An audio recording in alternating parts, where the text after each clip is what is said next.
Operation search light के बाद Indian prime minister Indira Gandhi ने ऑर्डर दिया कि पाकिस्तान पे सीधा हमला कर दो।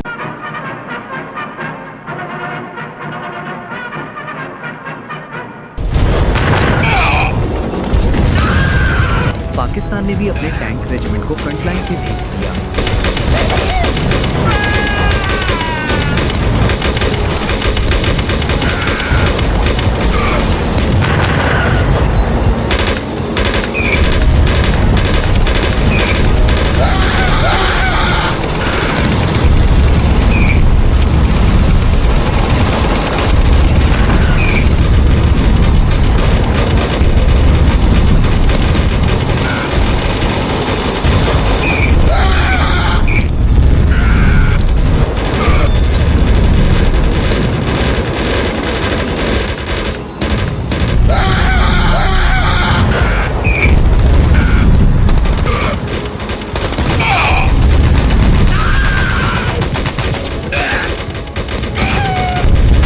इंडियन आर्मी को भारी नुकसान हुआ।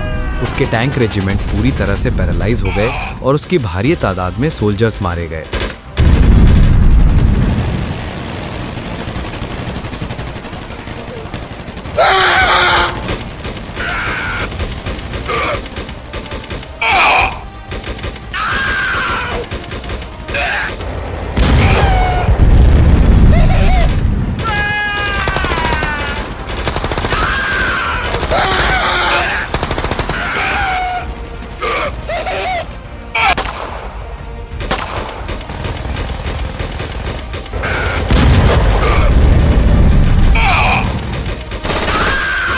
इंडियन आर्मी ने बहुत कोशिश की, लेकिन वो ईस्ट पाकिस्तान में घुसने में पूरी तरह से नाकाम हो गए। उनके टैंक्स डिफीट हो गए और उनके भारी तादाद में सोल्जर्स भी मारे गए।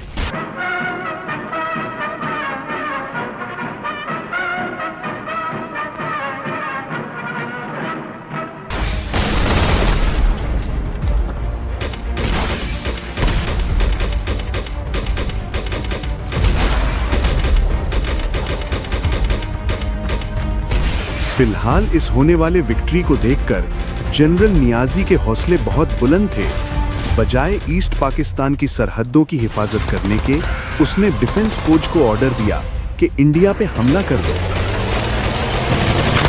पाकिस्तानी टैंक्स इंडियन टेरिटरी में एंटर हो गए और ईस्ट बंगाल से होते हुए इंडिया की रियासत जमशेदपुर तक पहुंच गए, लेकिन यहां पर उनको इंडियन डिफेंस फोर्स ने रोक दिया। लेकिन यहाँ पे भारी तादाद में इंडियन डिफेंस फोर्स के जवान मारे गए।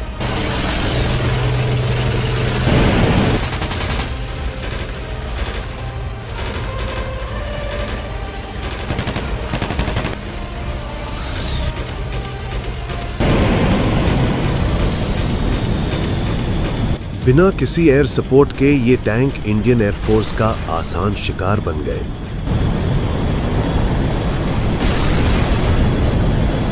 उसके बाद इंडियन आर्मी ने पूरे जोश के साथ ईस्ट पाकिस्तान पे हमला कर दिया।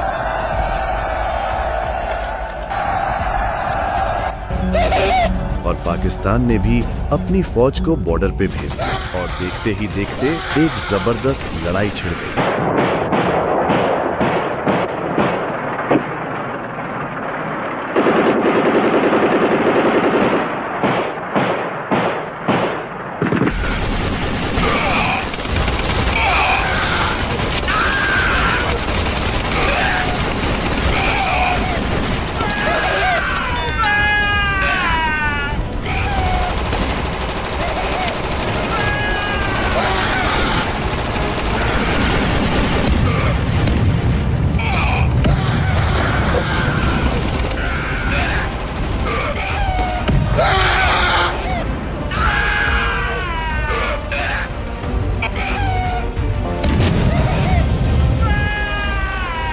भारी तादाद में पाकिस्तानी सोल्जर्स मारे गए और लापता हो गए, लेकिन इंडिया के मुकाबले में पाकिस्तान का नुकसान बहुत कम था। इंडियन आर्मी ने अपने हजारों की तादाद में अपने सोल्जर्स और टैंक गंवा दिए। मुक्ति वाहिनी के जवानों ने पाक आर्मी पर हमला कर दिया और भारी तादाद में पाक आर्मी के जवान मारे गए। पाक आर्मी ने भी सख्त कार्रवाई की और हजारों की तादाद में मुक्ति बाहिनी और सिविलियंस को मौत के घाट उतार दिया। इंडियन नेवी ने अपनी एक बैटलशिप को ईस्ट बंगाल सी में भेज दिया और पाकिस्तान के वेस्ट पाकिस्तान से आने वाले सप्लाई ब्लॉक कर दिए। ऐसे पहले कि पाकिस्तानी नेवी कुछ करती, इंडियन नेवी ने बुरे तरह से पाकिस्तानी नेवी को डिफीट कर दिया और कराची बंदरगाह को भी डिस्ट्रॉय कर दिया। इधर पाकिस्तान अंदरूनी बगावत को कुचलने में मसरूफ था और उधर इजराइल और रशिया ने भारी तादाद में इंडिया को टैंकों की सप्लाई कर दी और इंडियन आर्मी फिर से अटैक करने के लिए रेडी हो गई।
जनरल जेकब ने ऑर्डर दिया, जल्द से जल्द माइमनसिंह पे कब्जा कर लो।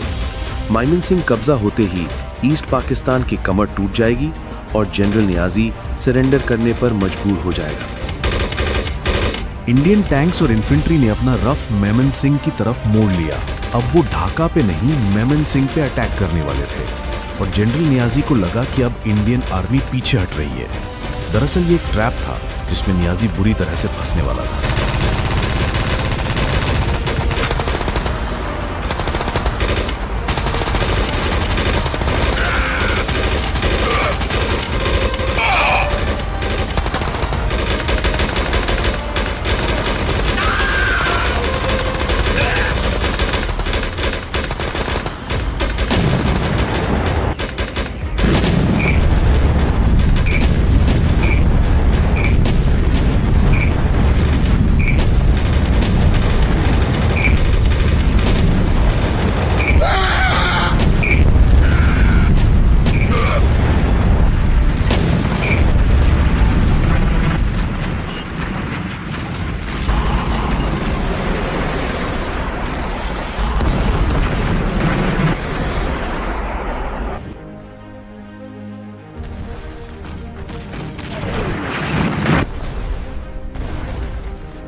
अब ईस्ट पाकिस्तान की कमर टूट चुकी थी।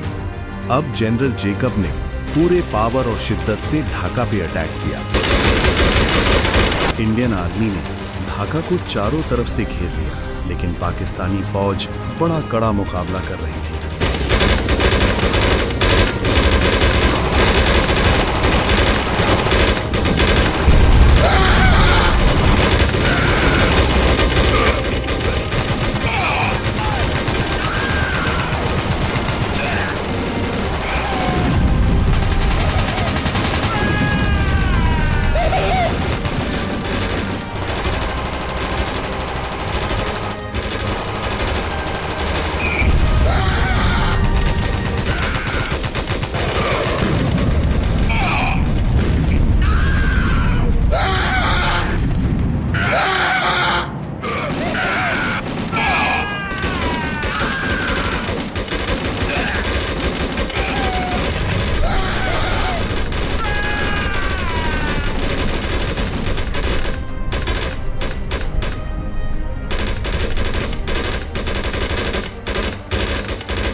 पाकिस्तानी जनरल और ऑफिसर ये बात समझ गए थे कि ढाका अब नहीं बचेगा।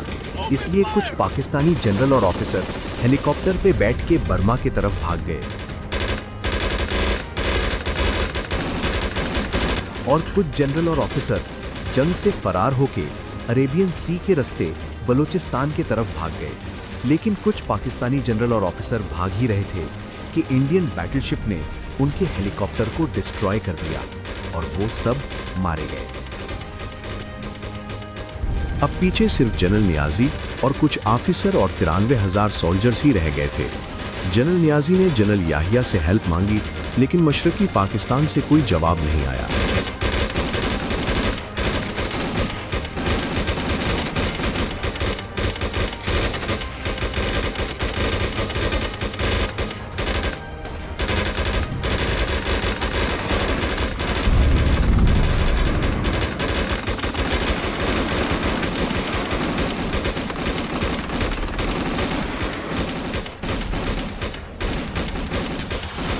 जनरल जैकब ने जनरल नियाजी के सामने ऑफर रख दी। कहा कि अगर तुम सरेंडर करो तो फिर मैं तुम्हें मुक्ति भानी के हवाले नहीं करूंगा। जनरल नियाजी खामोश थे। जनरल जैकब ने फिर से कहा, अगर तुम सरेंडर नहीं करोगे तो मैं ढाका पे बॉम्बिंग का ऑर्डर दे दूंगा और पूरे शहर को डिस्ट्रॉय कर दूंगा।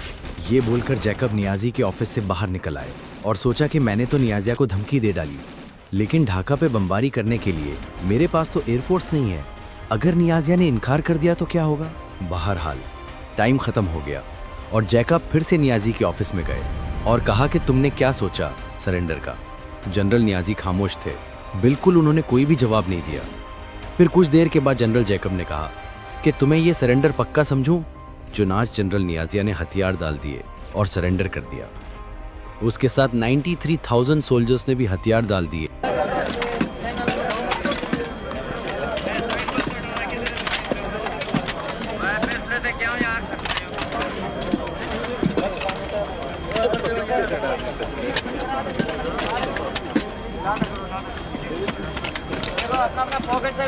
और ये सरेंडर हिस्ट्री का सबसे बड़ा सरेंडर था जो जनरल नियाजी ने ईस्ट पाकिस्तान में किया था। उसके बाद बेहर बकरियों की तरह पाकिस्तानी आर्मी को फौजी ट्रक में डाल के ठोस के इंडियन जेलों में बंद कर दिया।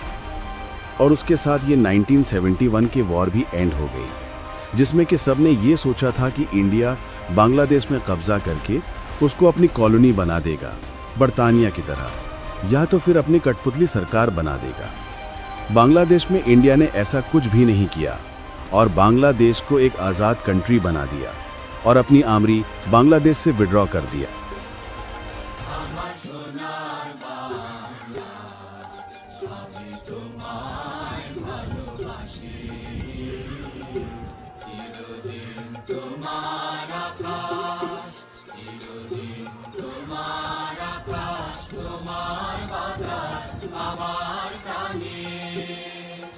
ओ माँ